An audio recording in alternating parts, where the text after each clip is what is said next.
সুপ্রিয় দর্শক মণ্ডলী, আসসালামু আলাইকুম।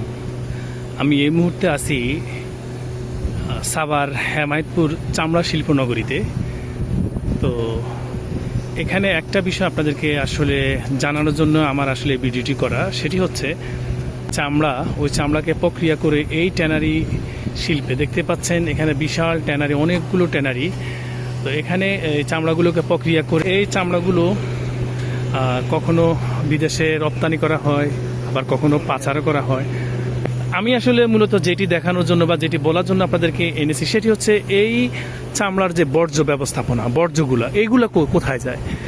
এই বর্জ্যগুলোকে এই যে বিশাল এই প্রজেক্টটি দেখতে পাচ্ছেন, বিভিন্ন মেশিনারিজের সিস্টেমের মাধ্যমে, প্রক্রিয়ার মাধ্যমে, বিভিন্ন এই পাইপের মাধ্যমে, বিভিন্ন প্রক্রিয়ার মাধ্যমে একদম ওদিকে আরও দূরে, অনেক দূরে দেখাতে পাচ্ছেন বিশাল এরিয়া, বিভিন্ন সিস্টেমের মাধ্যমে এগুলো অপসারণ বা অনেক কিছু করে। আমি আপনাদেরকে যদি একটু কাছে একটা মেশিন দেখাচ্ছি, এই মেশিনের মাধ্যমে এই বর্জ্যগুলো এইভাবে বের করা হয় বা এইভাবে তৈরি করা হয়। ওখান থেকে বর্জ্যগুলো নিয়ে আসি। এই যে দেখেন, এই বর্জ্যগুলো এইভাবে এই মেশিনের মাধ্যমেই মূলত বর্জ্যগুলো পরিশোধিত হয়।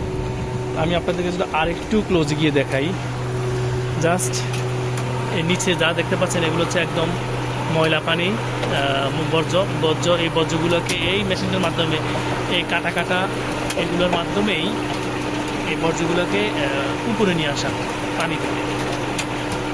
এই যে বর্জ্য, এই আপনাদেরকে একটু ক্লোজে দেখালে এগুলো হচ্ছে চামড়ার বর্জ্য।